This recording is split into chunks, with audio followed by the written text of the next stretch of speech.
Hello students. So in our previous lecture we have started this chapter. Chapter number 2 is matter around us pure,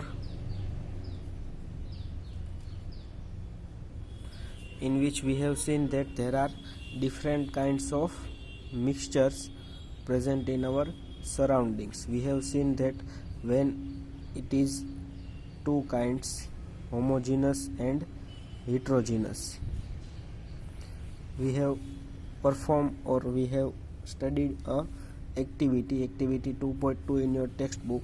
We have took 4 beakers containing 50 ml of water, and we have seen that in some mixtures the dissolved or component which we have added in this water is dissolved perfectly, which we have called homogeneous, and in some it was not dissolved like that or not having uniformity, so which we have called heterogeneous. Now if you remember, in beaker A and B we have add in 50 ml of water, we have add different amounts of copper sulfate, that is CuSO4, copper sulfate, in A and B beaker. In A beaker we have just add few crystals, and in B beaker we have add a whole spatula of copper sulfate. We have seen that it is a homogeneous mixture and it is called as solution. We have seen the properties of solution. We have seen that in solution there are two components. One is solute, which is dissolved in solvent. Solvent is generally present in higher amount than solute. So here copper sulfate is solute and water is solvent. We have seen this much in our previous lecture. Now we are starting a topic is concentration of solution.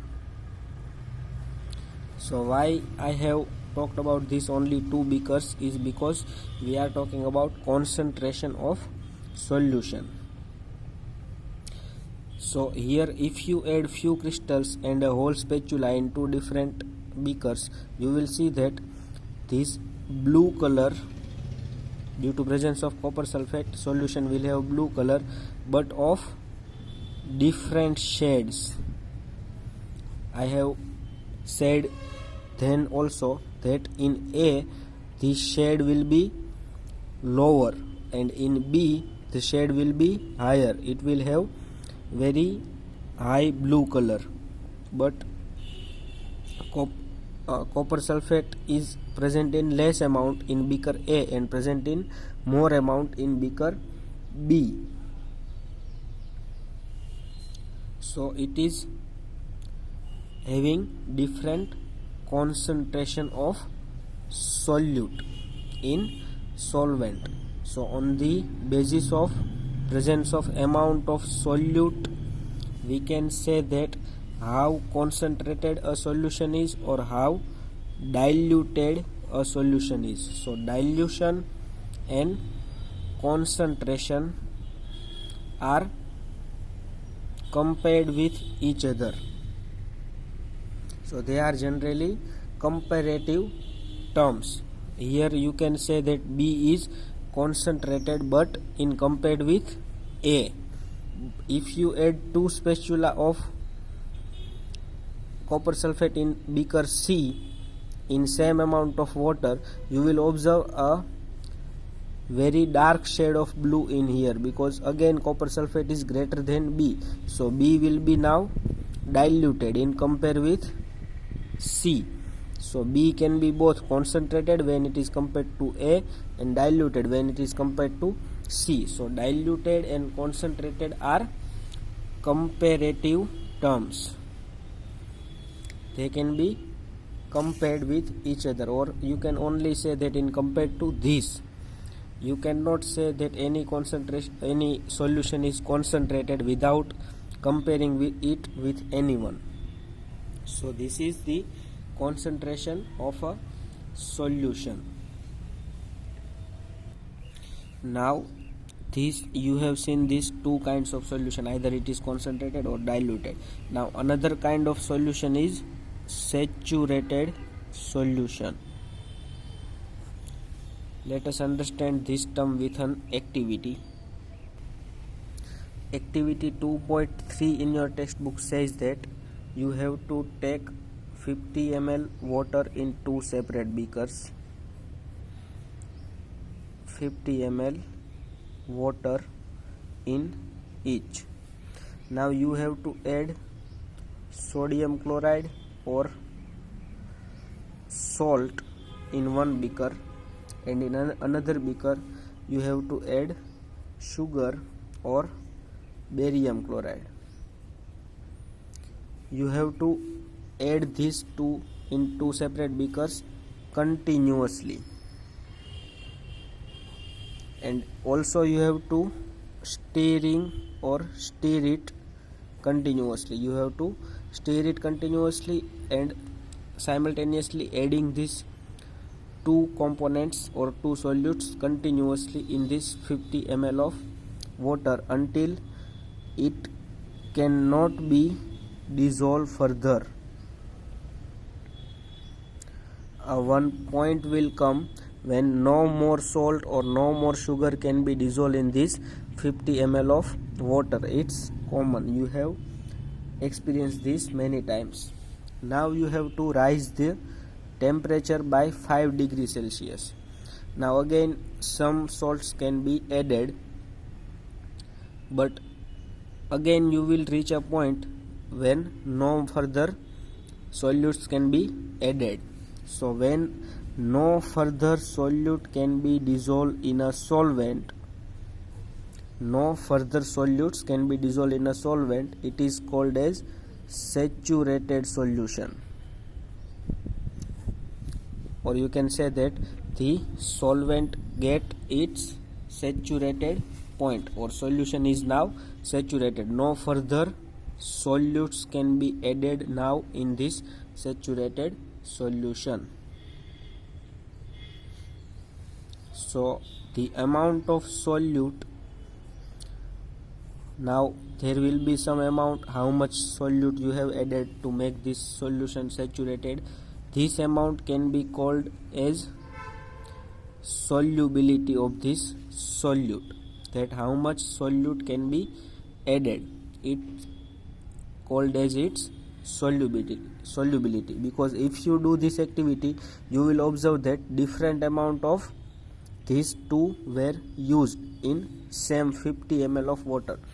In 50 ml of water more salt can be added to make it saturated, and maybe not equal amount of barium chloride with salt can be added, or it will not be used as same as salt. So you will get the different quantities of these two to make a 50 ml of water solution saturated. So this solubility can be different of different solutes. Different solutes have different solubility.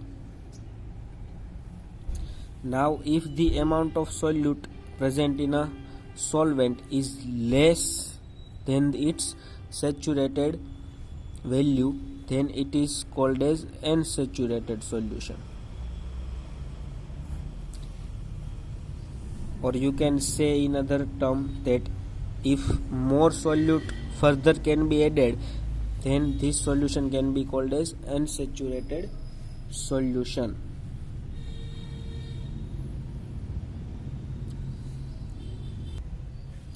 Now as we have talked the concentration of solution, so how can you define or how can you know if how much kind of solutes or how much amount of solute is present in a solution? So there are various ways, or you can say in simple term that concentration of solution is amount of solute, or this amount can be either in volume or in mass. In volume it will be liter, the unit. In mass it will be kg, the unit, or gram. So amount of solute present in solution.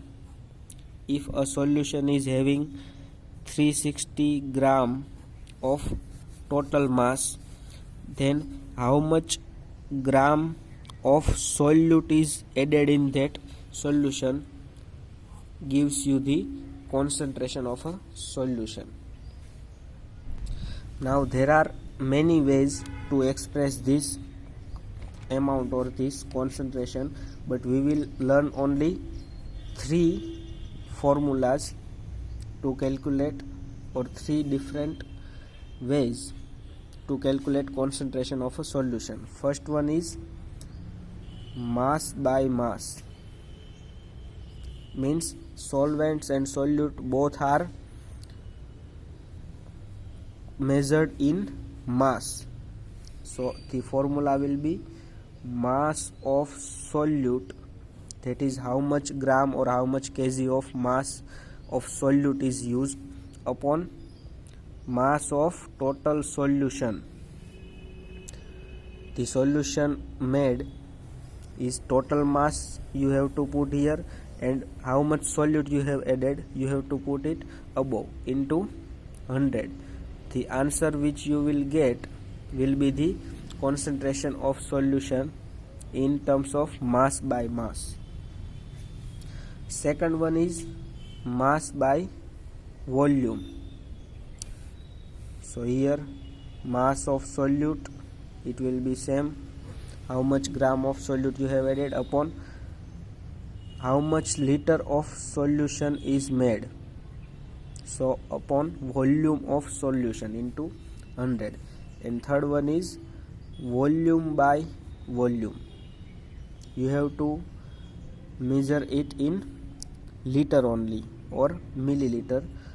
So volume of solute upon volume of whole solution into 100.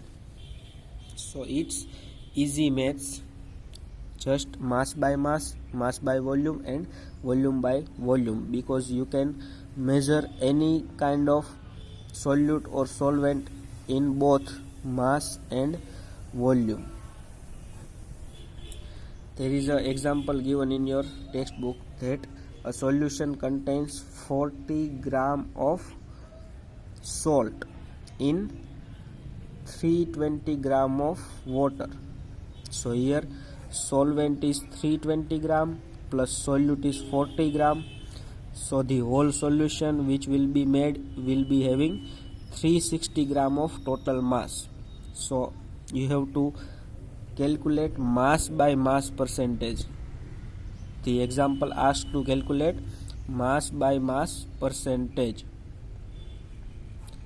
So here the mass of solute, if you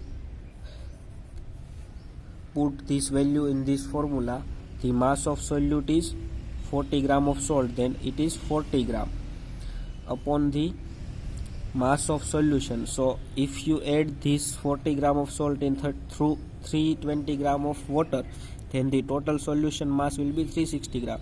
So here mass of solution will be 360 into 100. So after calculating this, you will get the answer 11.1%. So this is mass by mass percentage concentration of this solution.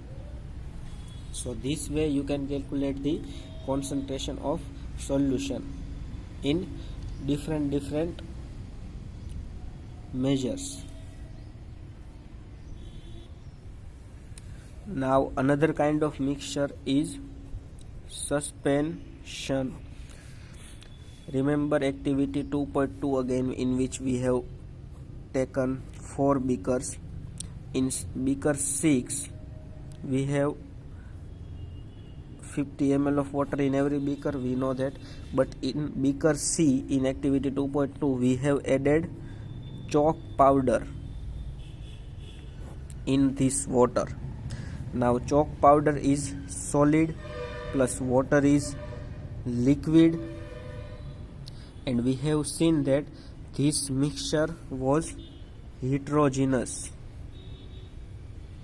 or you can say non-homogeneous. It means same, heterogeneous or non-homogeneous system, like in this chalk powder in liquid or solid dispersed in liquids. These are called suspensions. These are called suspensions. It is a heterogeneous mixture in which solute, here chalk powder was solute in this and water was solvent. These are not dissolved in this water. So in suspension, solute don't dissolve in water. These are called as suspensions. If you add chalk powder, you will see the particles of chalk powder in this water by your naked eye. So particles of suspension can be seen with the naked eye. Now let's see the properties of suspension like those we have seen for solution. First is that they are heterogeneous mixtures. We know now what is heterogeneous mixtures. Second one is that particles of this suspension can be visible with naked eye. Third property is that if you pass the beam of light, you will see the path of light. It means it will scatter beam of light. If you pass light from this solution, this is the light, you will see the path of light from this solution. You can see that light is passing through this solution because particles of light will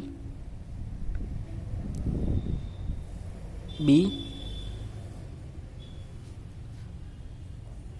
the particles of light will change its path when they are get in touch with the particles of our chalk powder. So the light changes its path. So you can say that it will scatter the beam of light. And the last property of suspension is we have seen it earlier, that if you leave this solution undisturbed for a few minutes, the particles of chalk powder will settle down. It will be settled down. By this you can say that the solution is not stable. We can say a solution is stable when it is not settling down. So here particles get settled down if you leave it undisturbed, so it is not stable. And also you can filter these particles. If you filter this solution, you will get chalk powder in your filter. So it can be filtered, or you can say it can be separated by just a process of filtration, which is a physical process. Now again in activity 2.2, the beaker number 4, which was D, in which in 50 ml of water we have added milk or ink. So what would happen if you add milk or ink in 50 ml of water or in different amount of water? The particles of milk or ink will spread in this solution uniformly, like those in solution. The particles will spread uniformly throughout this water, and these particles of milk or ink are smaller in size than suspension or particles of suspension.